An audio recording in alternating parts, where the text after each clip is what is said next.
नमस्ते। तारीख है 1 मार्च 2026 और दुनिया का हाल बहुत गरमाया हुआ है।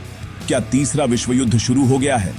तकनीकी तौर पर देखें तो अभी नहीं, मगर दुनिया के अलग अलग कोनों में जो चिंगारियां सुलग रही हैं, वो किसी बड़े धमाके का इशारा जरूर कर रही है।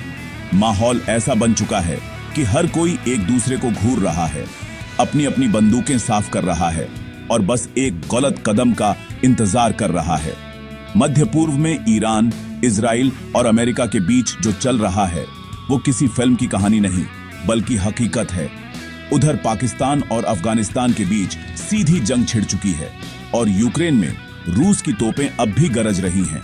तो सवाल ये उठता है कि अगर ये चिंगारियां मिलकर आग का गोला बन गई तो क्या होगा? आज का दौर पहले के विश्व युद्धों से बहुत अलग है। अब लड़ाई सिर्फ जमीन, हवा और पानी में नहीं लड़ी जाती। अब लड़ाई लड़ी जाती है इंटरनेट पर, अर्थव्यवस्था के मैदान में और लोगों के दिमाग में। एक देश दूसरे देश का पावर ग्रिड बंद कर सकता है, बैंकिंग सिस्टम ठप कर सकता है और झूठी खबरों से दंगे भड़का सकता है। इसी को कहते हैं हाइब्रिड वॉरफेयर। आज के दौर में हर देश किसी न किसी गठबंधन का हिस्सा है। एक पर हमला मतलब उसके दोस्तों पर हमला। यही वजह है कि ईरान पर हुए हमले का असर सिर्फ ईरान तक सीमित नहीं रहा, बल्कि उसने पूरे खाड़ी देशों को अपनी चपेट में ले लिया है। यूएई, बहरीन, कतर, जो कल तक व्यापार के बड़े केंद्र थे, आज मिसाइलों के साये में जी रहे हैं। ये तनाव सिर्फ 2-4 देशों की कहानी नहीं है, इसका असर पूरी दुनिया पर पड़ रहा है। जब दुनिया के सबसे अहम तेल उत्पादक क्षेत्र में आग लगी हो तो पेट्रोल और डीजल की कीमतें आसमान छूने लगती हैं। जब दुनिया की बड़ी ताकतें एक दूसरे से लड़ने में व्यस्त हों तो व्यापार के रास्ते बंद हो जाते हैं। इससे महंगाई बढ़ती है, नौकरियां जाती हैं और आम आदमी की जिंदगी मुश्किल हो जाती है। सोशल मीडिया पर भविष्यवाणियों और अफवाहों का बाजार गर्म है। कोई नास्त्रेदमस की बातें कर रहा है तो कोई बाबा वेंगा की, लेकिन सच तो ये है कि भविष्य किसी ने नहीं देखा। हम सिर्फ आज के हालात को देखकर अंदाजा लगा सकते हैं कि अगर हालात और बिगड़े तो मंजर कितना भयानक हो सकता है। इस पूरी कहानी में हम यही समझने की कोशिश करेंगे कि अगर तीसरा विश्व युद्ध छिड़ता है तो कौन सा देश सबसे भारी पड़ेगा, किसकी ताकत कितनी है और किसकी कमजोरी क्या है। दुनिया के कौन से हिस्से युद्ध की आग में सबसे पहले जलेंगे और कौन से किनारे बैठकर तमाशा देखेंगे। क्या कोई देश ऐसा भी है जो इस तबाही से पूरी तरह महफूज रह सकता है? इन सारे सवालों के जवाब आज के भू राजनीतिक समीकरणों में छिपे हैं। हम एक एक करके इन समीकरणों को खोलेंगे और समझने की कोशिश करेंगे कि दुनिया किस मुहाने पर खड़ी है और यहां से आगे का रास्ता किधर जाता है, शांति की ओर या फिर एक और महाविनाश की ओर। जब भी किसी बड़े युद्ध की बात होती है तो सबसे पहले नजर जाती है दुनिया के बड़े और ताकतवर देशों पर। ये वो देश हैं जिनके एक फैसले से दुनिया का नक्शा बदल सकता है। आज के दौर में ऐसे कई खिलाड़ी हैं, लेकिन 3 नाम सबसे ऊपर आते हैं: अमेरिका, रूस और चीन। अमेरिका आज भी दुनिया की सबसे बड़ी सैन्य और आर्थिक शक्ति है। उसके पास दुनिया में सबसे ज्यादा एयरक्राफ्ट कैरियर है, सबसे आधुनिक लड़ाकू विमान हैं और दुनिया के कोने कोने में उसके सैनिक अड्डे मौजूद हैं। हाल ही में ईरान पर इजराइल के साथ मिलकर जो हमले किए गए वो अमेरिकी ताकत का एक छोटा सा नमूना था, लेकिन अमेरिका की भी अपनी सीमाएं हैं। उसकी सेना दुनिया भर में फैली हुई है, जिससे एक ही जगह पर बहुत लंबे समय तक पूरी ताकत झोंकना मुश्किल हो जाता है। दूसरा बड़ा खिलाड़ी है रूस। सोवियत संघ के टूटने के बाद रूस कमजोर जरूर हुआ था, लेकिन अब वो फिर से अपनी ताकत दिखा रहा है। यूक्रेन के साथ चल रही लड़ाई ने यह साबित कर दिया है कि रूस अपने पड़ोस में किसी भी पश्चिमी दखल को बर्दाश्त नहीं करेगा। रूस के पास दुनिया के सबसे ज्यादा परमाणु हथियार हैं और उसकी हाइपरसोनिक मिसाइलें किसी भी डिफेंस सिस्टम को भेद सकती हैं, लेकिन रूस की अर्थव्यवस्था अमेरिका या चीन जितनी बड़ी नहीं है। पश्चिमी देशों के प्रतिबंधों ने उसकी आर्थिक हालत पर असर डाला है, इसीलिए रूस एक लंबी और महंगी जंग लड़ने से बचना चाहेगा। उसकी ताकत उसकी जमीन और उसके हथियार हैं, लेकिन उसकी कमजोरी उसकी अर्थव्यवस्था है। तीसरा और सबसे तेजी से उभरता हुआ खिलाड़ी है चीन। चीन आज दुनिया की फैक्ट्री है। उसकी आर्थिक ताकत बहुत बड़ी है और वो अपनी सेना को बहुत तेजी से आधुनिक बना रहा है। चीन ने अपनी नौसेना को बहुत मजबूत किया है और दक्षिण चीन सागर में अपना दबदबा कायम कर लिया है। चीन सीधे तौर पर किसी जंग में नहीं कूदा है, लेकिन वो रूस का समर्थन कर रहा है और अमेरिका को चुनौती दे रहा है। चीन की सबसे बड़ी ताकत उसकी अर्थव्यवस्था और उसकी विशाल आबादी है, लेकिन उसकी एक कमजोरी भी है। उसकी सेना ने लंबे समय से कोई बड़ी जंग नहीं लड़ी है। इसलिए असली युद्ध के मैदान में उसकी सेना कैसा प्रदर्शन करेगी, इसका अभी इम्तिहान होना बाकी है। इन तीन बड़ी ताकतों के अलावा और भी कई क्षेत्रीय खिलाड़ी हैं जो बहुत अहम हैं, जैसे कि ईरान, जो मध्य पूर्व में एक बड़ी ताकत है और जिसके पास प्रॉक्सी लड़ाकों का एक बड़ा नेटवर्क है। इजराइल, जिसके पास बहुत ही आधुनिक तकनीक और एक बेहद ताकतवर सेना है। भारत, जो एक बड़ी परमाणु शक्ति और दुनिया की सबसे तेजी से बढ़ती अर्थव्यवस्थाओं में से एक है। पाकिस्तान, जिसके पास भी परमाणु हथियार हैं और जो इस समय अफगानिस्तान के साथ युद्ध में उलझा हुआ है।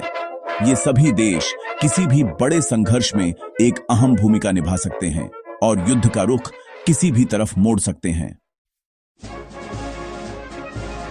अमेरिका और इजराइल की दोस्ती दुनिया की सबसे मजबूत और पुरानी साझेदारियों में से एक है। ये दोस्ती सिर्फ कागजों पर नहीं, बल्कि जमीन पर भी दिखती है। जब भी इजराइल पर कोई संकट आता है, अमेरिका उसके साथ खड़ा नजर आता है, और जब अमेरिका को मध्य पूर्व में अपने हितों को साधना होता है, तो इजराइल उसका सबसे भरोसेमंद साथी होता है। इसका सबसे ताजा उदाहरण हमें ईरान पर हुए हमलों में देखने को मिला। खबरों के मुताबिक अमेरिका और इजराइल ने मिलकर ईरान के अंदर कई महत्वपूर्ण ठिकानों पर हमले किए। इन हमलों का मकसद ईरान के परमाणु कार्यक्रम को रोकना और उसकी सैन्य क्षमताओं को कमजोर करना था।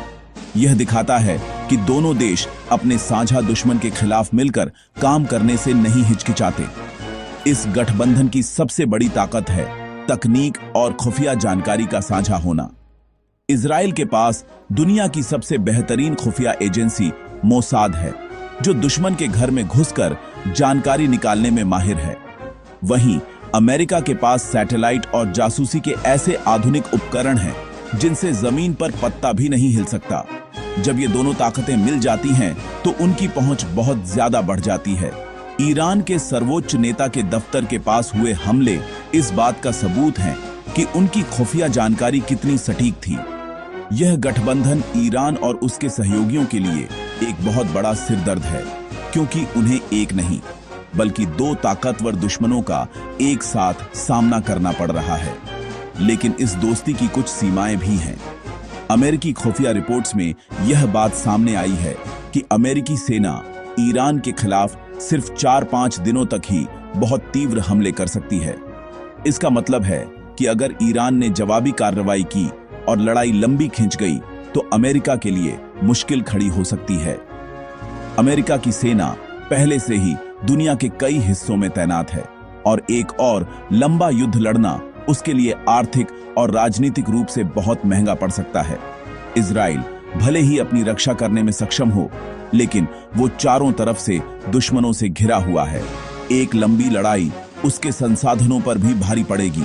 इस गठबंधन का एक और निशाना है ईरान का प्रॉक्सी नेटवर्क। ईरान सीधे युद्ध लड़ने के बजाय हिजबुल्लाह, हमास और हूती विद्रोहियों जैसे संगठनों का इस्तेमाल करता है।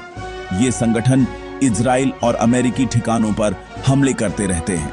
अमेरिका और इजराइल की रणनीति इन प्रॉक्सी समूहों को कमजोर करने की भी है, लेकिन यह काम आसान नहीं है। ये संगठन किसी एक देश की सेना नहीं है जिन्हें आसानी से हराया जा सके। ये आम लोगों के बीच छिपकर काम करते हैं, जिससे इन पर हमला करना बहुत मुश्किल हो जाता है। इसलिए ईरान को सीधे तौर पर कमजोर करने के साथ साथ उसके प्रॉक्सी नेटवर्क को तोड़ना भी इस गठबंधन के लिए एक बड़ी चुनौती बना हुआ है।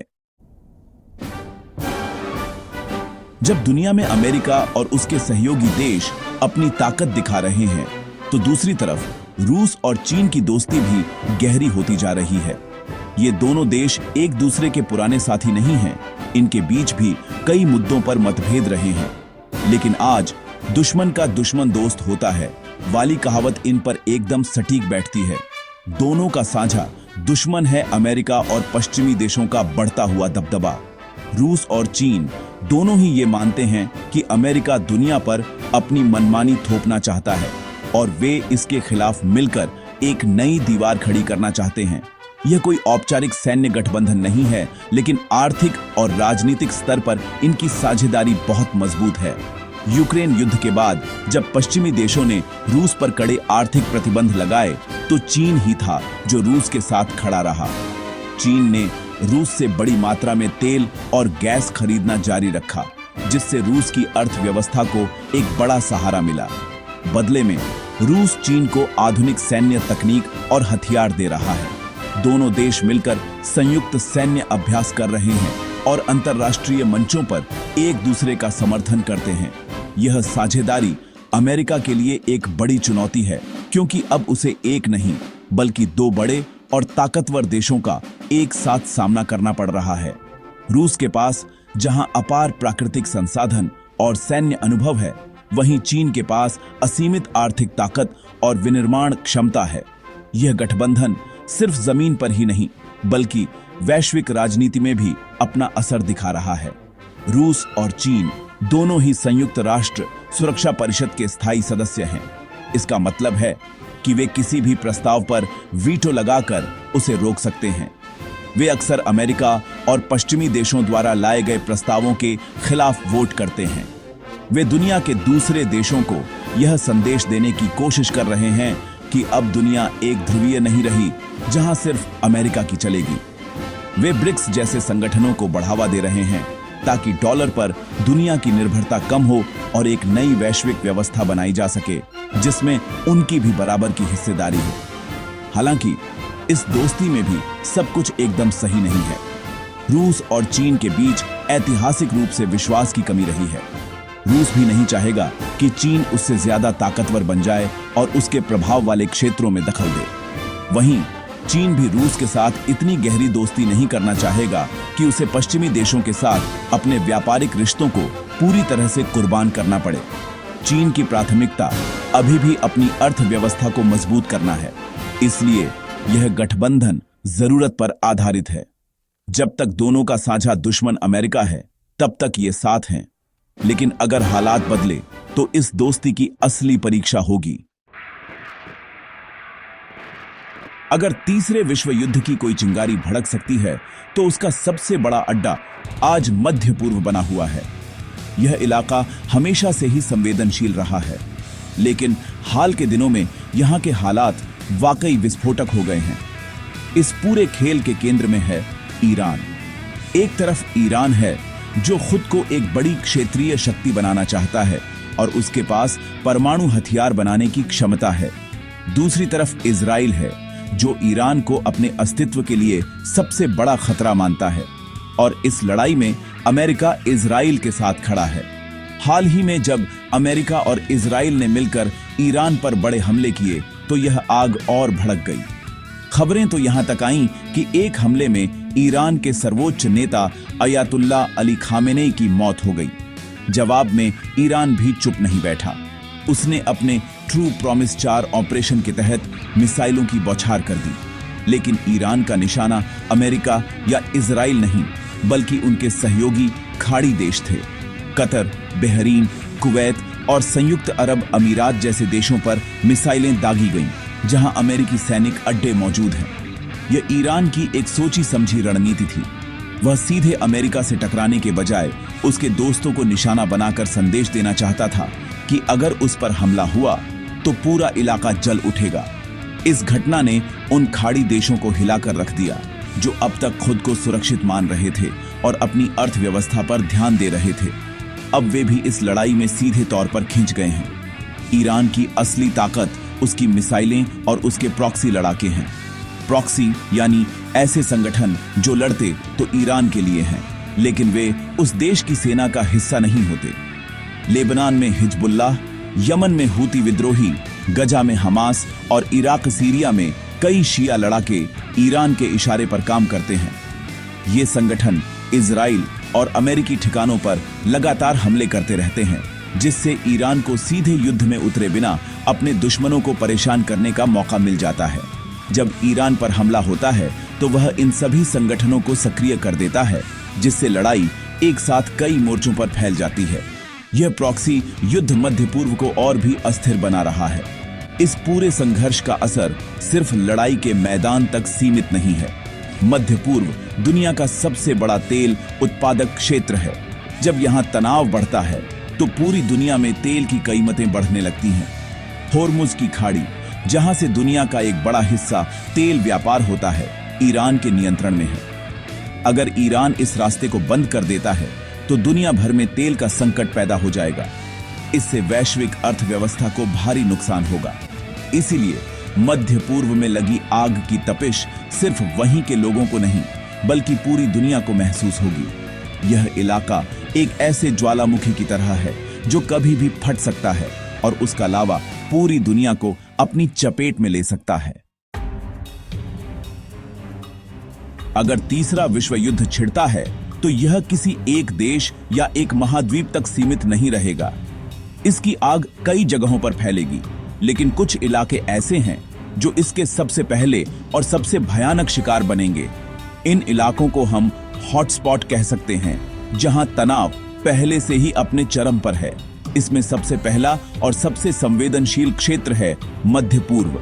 जैसा कि हमने देखा, ईरान, इजराइल, अमेरिका और खाड़ी देश पहले से ही एक दूसरे के साथ सीधे और परोक्ष रूप से संघर्ष में हैं। यहाँ पर अगर युद्ध छिड़ा तो यह शिया सुन्नी, अरब इजराइल और ईरान अमेरिका की लड़ाई का एक भयानक रूप ले लेगा। शहर के शहर खंडहर में तब्दील हो सकते हैं और लाखों लोगों को अपनी जान गंवानी पड़ सकती है। दूसरा बड़ा और खतरनाक मैदान पूर्वी यूरोप है। रूस और यूक्रेन के बीच चल रहा युद्ध पहले से ही इस इलाके को अस्थिर कर चुका है। रूस ने यूक्रेन के कई हिस्सों पर कब्जा कर लिया है और लड़ाई अभी भी जारी है। अगर नाटो देश, खासकर अमेरिका, इस लड़ाई में सीधे तौर पर कूद पड़ते हैं तो यह संघर्ष रूस बनाम पश्चिम का सीधा टकराव बन जाएगा। पोलैंड, बाल्टिक देश, लातविया, लिथुआनिया, एस्टोनिया जो रूस की सीमा पर हैं, वो सीधे तौर पर युद्ध के मैदान में बदल सकते हैं। रूस अपनी सुरक्षा के लिए किसी भी हद तक जा सकता है, जिसमें परमाणु हथियारों का इस्तेमाल भी शामिल है। अगर ऐसा हुआ तो यह सिर्फ यूरोप के लिए ही नहीं, बल्कि पूरी दुनिया के लिए एक महाविनाश होगा। तीसरा हॉटस्पॉट दक्षिण एशिया में उभर रहा है। यहाँ भारत और चीन के बीच सीमा पर तनाव बना हुआ है, लेकिन उससे भी ज्यादा विस्फोटक स्थिति पाकिस्तान और अफगानिस्तान के बीच बन गई है। दोनों देशों ने एक दूसरे के खिलाफ खुले युद्ध का ऐलान कर दिया है। सीमा पर लगातार हमले हो रहे हैं और दोनों तरफ से सैनिकों और आम नागरिकों के मारे जाने की खबरें आ रही हैं। यह संघर्ष इसलिए भी खतरनाक है क्योंकि पाकिस्तान एक परमाणु शक्ति संपन्न देश है। अगर यह लड़ाई और बढ़ती है और इसमें दूसरे देश भी शामिल होते हैं तो दक्षिण एशिया का यह हिस्सा भी एक बड़े युद्ध क्षेत्र में तब्दील हो सकता है। भारत, चीन, पाकिस्तान और अफगानिस्तान की नजदीकी इस इलाके को बेहद संवेदनशील बनाती है। इन तीन मुख्य युद्ध क्षेत्रों के अलावा एक और मैदान है जहां लड़ाई लड़ी जाएगी। पूर्वी एशिया, खासकर दक्षिण चीन सागर और ताइवान के आसपास का इलाका। चीन ताइवान को अपना हिस्सा मानता है और उसे वापस लेने के लिए बल प्रयोग की धमकी देता रहता है। वहीं अमेरिका ताइवान की सुरक्षा के लिए प्रतिबद्ध है। अगर चीन ताइवान पर हमला करता है तो अमेरिका और उसके सहयोगी देश जैसे जापान और ऑस्ट्रेलिया भी इस लड़ाई में खींच सकते हैं। यह दुनिया की दो सबसे बड़ी अर्थव्यवस्थाओं अमेरिका और चीन के बीच सीधा टकराव होगा, जिसके नतीजे बहुत ही विनाशकारी होंगे। ये वो इलाके हैं जहां जमीन, समुद्र और हवा में सबसे ज्यादा तबाही देखने को मिल सकती है। जब दुनिया में महायुद्ध की बात होती है तो एक सवाल हर किसी के मन में आता है, क्या कोई ऐसी जगह है जहां हम सुरक्षित रह सकते हैं? क्या कोई ऐसा देश है जहां युद्ध की आग नहीं पहुंचेगी? इसका सीधा और सपाट जवाब है नहीं। आज की आपस में जुड़ी हुई दुनिया में कोई भी देश पूरी तरह से सुरक्षित नहीं रह सकता।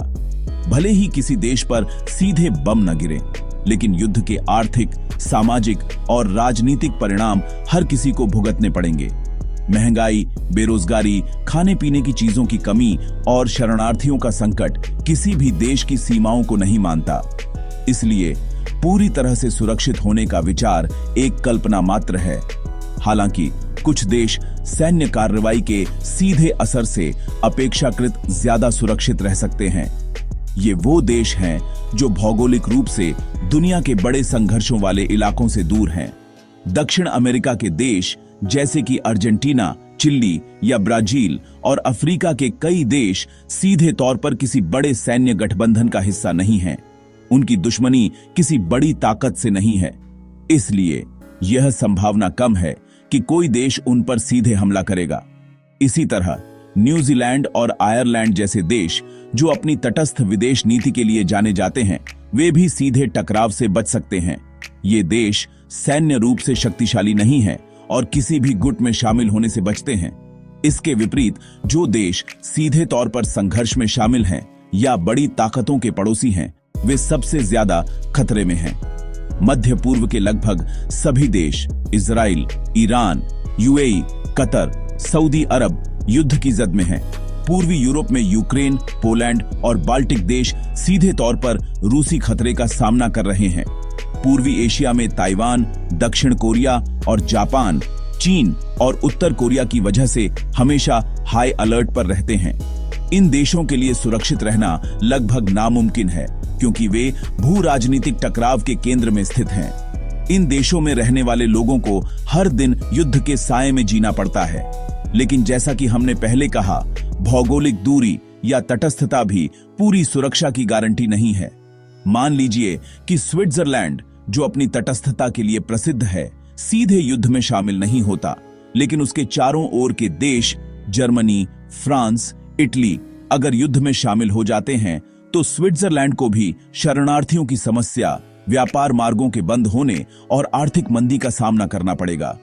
इसी तरह अगर होर्मुज की खाड़ी बंद हो जाती है, तो दुनिया के हर देश में पेट्रोल की कीमतें बढ़ेंगी, चाहे वो देश युद्ध से कितना भी दूर क्यों ना हो। इसलिए आज के दौर में सुरक्षा एक सापेक्षिक शब्द है। कुछ देश दूसरों की तुलना में कम असुरक्षित हो सकते हैं, लेकिन पूरी तरह सुरक्षित कोई नहीं हो सकता। आज के दौर का युद्ध सिर्फ तोपों, टैंकों और मिसाइलों से नहीं लड़ा जाता। इसका एक बहुत बड़ा और अदृश्य मैदान है, इंटरनेट। इसे साइबर वॉरफेयर कहते हैं। दुश्मन देश आपके पावर ग्रिड पर हमला करके पूरे शहर की बिजली गुल कर सकता है। वो आपके बैंकिंग सिस्टम को हैक करके आपकी अर्थव्यवस्था को ठप कर सकता है। वो आपके सैटेलाइट्स को जाम कर सकता है, जिससे आपका कम्युनिकेशन और नेविगेशन सिस्टम बेकार हो जाएगा।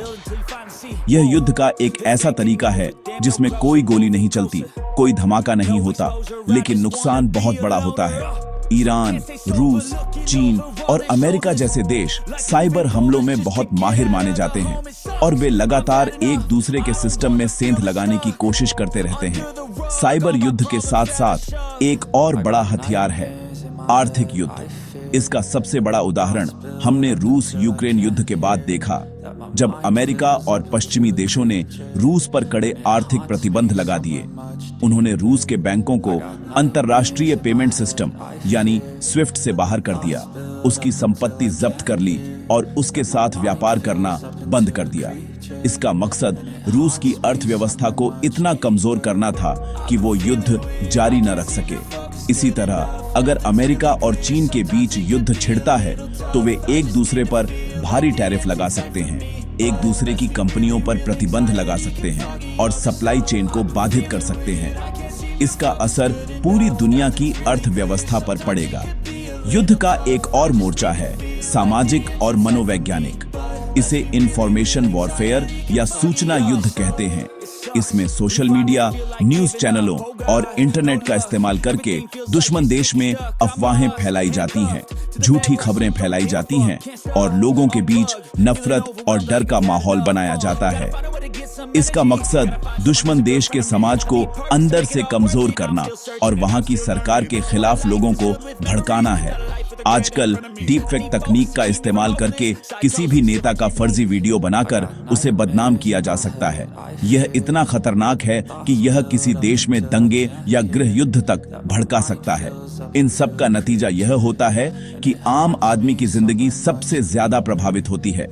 जब आर्थिक प्रतिबंध लगते हैं तो महंगाई बढ़ती है और नौकरियां जाती हैं। जब साइबर हमला होता है तो अस्पताल, बैंक और यातायात जैसी जरूरी सेवाएं ठप हो जाती हैं। जब सूचना युद्ध होता है तो समाज में अविश्वास और नफरत का माहौल बन जाता है। इसलिए आज का युद्ध सिर्फ सैनिकों के लिए नहीं, बल्कि हर एक नागरिक के लिए एक चुनौती है। भले ही आप युद्ध क्षेत्र से हजारों किलोमीटर दूर बैठे हों, लेकिन साइबर और आर्थिक युद्ध का असर आपके मोबाइल फोन और आपके किचन तक पहुंच सकता है। तो घूम फिरकर सवाल वहीं आकर रुकता है, क्या तीसरा विश्व युद्ध होकर रहेगा? और अगर हुआ तो क्या कोई भी इससे बच पाएगा? आज 1 मार्च 2026 को खड़े होकर जब हम दुनिया के हालात देखते हैं तो जवाब बहुत सुकून देने वाला नहीं है। मध्य पूर्व, पूर्वी यूरोप और दक्षिण एशिया में जो चिंगारियां सुलग रही हैं, वो साफ बता रही हैं कि दुनिया एक बहुत ही नाजुक मोड़ पर खड़ी है। अमेरिका, रूस, चीन, ईरान और इजराइल जैसे बड़े खिलाड़ी अपनी अपनी चालें चल रहे हैं और कोई भी पीछे हटने को तैयार नहीं है। एक छोटी सी गलतफहमी या एक गलत फैसला इस पूरी दुनिया को एक ऐसे महायुद्ध में धकेल सकता है जिसकी कल्पना करना भी मुश्किल है। इस बार का युद्ध पहले के विश्व युद्धों जैसा नहीं होगा। यह सिर्फ जमीन पर नहीं, बल्कि साइबर स्पेस में, अर्थव्यवस्था में और लोगों के दिमाग में लड़ा जाएगा। परमाणु हथियारों का खतरा पहले से कहीं ज्यादा वास्तविक है। एक भी परमाणु बम का इस्तेमाल पूरी मानवता को विनाश के कगार पर ला खड़ा करेगा। इसलिए कोई भी देश सीधे तौर पर परमाणु युद्ध शुरू करने से बचेगा। लेकिन जब तनाव बढ़ता है तो गलती की गुंजाइश भी बढ़ जाती है और एक गलती पूरी दुनिया पर भारी पड़ सकती है। नास्ट्रेडमस या बाबा वेंगा की भविष्यवाणियां सोशल मीडिया पर भले ही वायरल हों, लेकिन हमें यह समझना होगा कि भविष्य हमारे आज के कर्मों से तय होता है, न कि सदियों पुरानी भविष्यवाणियों से। क्या कोई देश पूरी तरह सुरक्षित रह सकता है? इसका जवाब हम पहले ही दे चुके हैं, नहीं। आज की दुनिया एक गांव की तरह है। एक घर में लगी आग देर सवेर पूरे गांव को अपनी चपेट में ले ही लेती है। जो देश भौगोलिक रूप से दूर है वो शायद बमों और मिसाइलों से बच जाए, लेकिन आर्थिक मंदी, महंगाई, सप्लाई चेन का टूटना और शरणार्थियों के संकट से नहीं बच सकते। साइबर हमले और सूचना युद्ध की पहुंच तो हर घर तक है, इसलिए सुरक्षा की गारंटी किसी के पास नहीं है। कुछ देश दूसरों की तुलना में कम खतरे में हो सकते हैं, लेकिन खतरे से बाहर कोई नहीं है। अंत में उम्मीद की एक ही किरण है, कूटनीति और संवाद। दुनिया के नेताओं को यह समझना होगा कि युद्ध किसी भी समस्या का समाधान नहीं है, यह सिर्फ और ज्यादा समस्याएं पैदा करता है। आज के दौर में किसी की भी जीत नहीं होगी, क्योंकि उसकी कीमत इतनी ज्यादा होगी कि जीतने वाला भी हार जाएगा। इसलिए बातचीत के दरवाजे हमेशा खुले रखने होंगे, तनाव को कम करने और विश्वास बनाने की कोशिशें लगातार करनी होंगी। अगर ऐसा नहीं हुआ तो हम सब एक ऐसे भविष्य की ओर बढ़ रहे हैं जहां पूरी दुनिया ही एक युद्ध का मैदान बन जाएगी और कोई भी कोना सुरक्षित नहीं बचेगा। फैसला हमें और हमारे नेताओं को करना है।